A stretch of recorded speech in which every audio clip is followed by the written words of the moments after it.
शिवम छाबड़ा, आपसे पहला सवाल ले रही हूँ, ये हो क्या रहा है? पहले झारखंड में चंपई सोरेन सरकार बहुमत में है तो वहां टूट का खतरा, अब बिहार में भी। नहीं, ये तो प्रश्न आपको झारखंड मुक्ति मोर्चा के प्रवक्ता से पूछना चाहिए कि झारखंड में क्या हो रहा है। ये तो जवाबदेही उनकी है, भारतीय लेकिन जनता इल्जाम आप पार्टी। पर आ जाता है ना, इल्जाम आप पर ही लग रहा है। देखिए, ये तो स्वाभाविक सी बात है हाँ, कि उनके विपक्ष में हम हैं, तो निश्चित रूप से आप हमसे प्रश्न पूछेंगे। लेकिन लेकिन बिहार सही में तो मायने आपके में पास बहुमत है, ये तो भी कांग्रेस को टूट का खतरा है। भाई, अब यही मैंने कहा ना, यही तो दुर्भाग्यपूर्ण चीज है। यदि विधायकों को अपनी पार्टी पे कॉन्फिडेंस नहीं और पार्टी को अपने विधायकों पे कॉन्फिडेंस नहीं है, इसमें भला भारतीय जनता पार्टी की गलती क्या, ये बता दीजिए। मैंने कहा ना, झारखंड मुक्ति मोर्चा को स्वयं आत्ममंथन करके सोचना चाहिए कि आखिर किस प्रकार का नेतृत्व झारखंड को दे रहे हैं। एक ऐसे मुख्यमंत्री जो 30 घंटे अनट्रेसेबल हो जाए।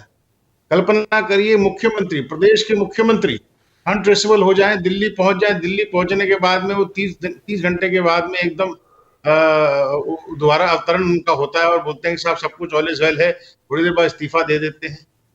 ऐसा भ्रष्टाचार करना ही क्यों कि आपको इस्तीफा देने की आवश्यकता पड़ जाए। तो कहीं ना कहीं इन सबको अपने अपनी, मैंने कहा ना, एक और इंटरेस्टिंग चीज है पूजा जी, परिवारवाद से ग्रसित दल भ्रष्टाचार युक्त राजनीति करने पे जो उतारू हैं, उनका कोई भविष्य नहीं है हिंदुस्तान की राजनीति में, ये बात तय है। ये कोरे कागज पे आप मुझसे लिखवा लें। कहीं ना कहीं जिस व्यक्ति की, जिस पार्टी की, जिस निष्ठा इस देश के नए भारत के निर्माण के प्रति नहीं होगी, उसका राजनीतिक भविष्य बड़ा अंधेरे में रहेगा। इसमें किसी को कोई दो राय नहीं होनी चाहिए। और कहीं ना कहीं जहां तक रही बिहार की स्थिति में भी सुन रहा था सौरभ भाई को भी, मुझे लगता है कि भारतीय जनता पार्टी और जदयू की जो स्थिति है, दोनों की हमको मिला करके हम निश्चित रूप से कॉन्फिडेंस में है। कहीं कोई दिक्कत नहीं आने की कोई संभावना नहीं है।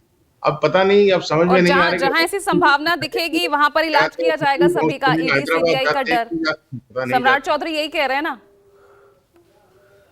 सॉरी, मैं समझा नहीं पूजा जी। शिवम, मैं कह रही हूँ, और जहां पर आपको संभावनाएं दिखेंगी वहां पर ईडी सीबीआई का डर दिखाएंगे। अरे भाई, हम क्यों यही कह रहे हैं दिखाएंगे सम्राट चौधरी, इलाज किया जाएगा। पूजा जी, क्या ईडी सीबीआई आपके घर पहुंची? आपने तो कोई भ्रष्टाचार नहीं किया। जो भ्रष्टाचार करेगा उसको तो जेल जाने का खतरा होगा ही ना भाई। इसमें काय कोई, इसमें सोचने का विषय है। जो भ्रष्टाचार करेगा उसको जेल जाना ही होगा, इसमें कहीं कोई संदेह नहीं है, हमको तो नहीं है। बिल्कुल, भ्रष्टाचार के खिलाफ कार्रवाई होनी चाहिए ना, लेकिन जब वो भ्रष्टाचार आपकी पार्टी में, जिन्हें आप सो कॉल्ड भ्रष्टाचारी कहते हैं, आपकी पार्टी में आ जाएं तो वो कार्रवाई वहीं बंद हो जाती है। ये भी तो फिर इल्जाम लगते हैं ना आप पर विपक्ष की तरफ से। नहीं, ये मैंने कहा ना, ये जेनरिक सा एक स्टेटमेंट है जो लगातार विपक्ष देता रहा है। मैं फिर कह रहा हूं, एक भी मामला ऐसा कंसोलिडेट बताइए, कन्विक्शन बताइए जहां पे हुआ हो। एक भी मामला आपके पास कंप्लेंट ही नहीं है भाई। आज विपक्षी पार्टी 10 लोगों पर आरोप लगा रही है, एक कंप्लेंट जाकर पुलिस में दमे तो करे, कार जांच तो होने दें। जांच होने में किसी को दिक्कत क्या है? आज दिल्ली के मुख्यमंत्री जांच से भाग रहे हैं, किस बात पे? कि साहब वो आते हैं, बोलते हैं कि साहब मेरे 7 विधायकों को खरीदा फरोख्त जा रहा है। विपक्ष कह रहे हैं ना, आप उनको इतना फंसा देते हैं ईडी सीबीआई के चक्कर में कि वो इलेक्शन की तैयारी करें या फिर आपके इन मामलों से बचे। भाई, इलेक्शन की तैयारी कर ले, लेकिन भ्रष्टाचार का तो समाधान निकालना पड़ेगा ना। आप लगातार शूट एंड स्कूट तो नहीं कर सकते, आप आरोप लेकर के भाग तो नहीं सकते। ये भी तो अन्यायपूर्ण बात है। आप पार्टी पे, हमारी पार्टी पे आरोप लगा रहे हैं। ठीक है, सैफ खान रिस्पॉन्ड करना चाह रहे हैं। लोटस को आपको रच रहे हैं। बोलिए सैफ खान साहब। बताइए तो सही, कोई प्रूफ तो दीजिए। प्रूफ दीजिए। अगर आरोप आपके पार्टी के नेताओं पर लगते हैं, आपके गठबंधन के नेताओं पर लग रहे हैं, तो जाइए शिकायत कीजिए, कोर्ट पहुंचिए।